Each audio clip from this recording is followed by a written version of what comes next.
زبور 112 جو 10 آیات پر مشتمل ہے۔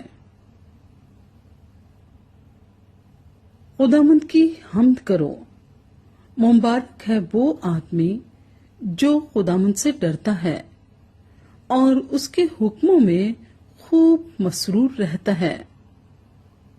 اس کی نسل زمین پر زوراور ہوگی، راست بازوں کی اولاد مبارک ہوگی۔ مال و دولت اس کے گھر میں ہے اور اس کی صداقت ابد تک قائم ہے۔ راست بازوں کے لیے تاریکی میں نور چمکتا ہے۔ وہ رحیم و کریم اور صادق ہے۔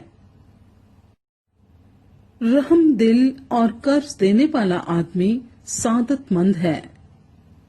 وہ اپنا کاروبار راستی سے کرے گا، اسے کبھی جنبش نہ ہوگی۔ صادق کی یادگار ہمیشہ رہے گی۔ وہ بری خبر سے نہ ڈرے گا۔ خداوند پر توکل کرنے سے اس کا دل قائم ہے۔ اس کا دل برقرار ہے، وہ ڈرنے کا نہیں، یہاں تک کہ وہ اپنے مخالفوں کو دیکھ لے گا۔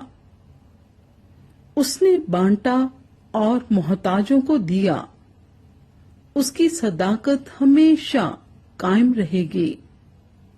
اس کا سینگ عزت کے ساتھ بلند کیا جائے گا۔ شریر یہ دیکھے گا اور کڑے گا، وہ دانت پیسے گا اور گھلے گا۔ شریروں کی مراد نابود ہوگی۔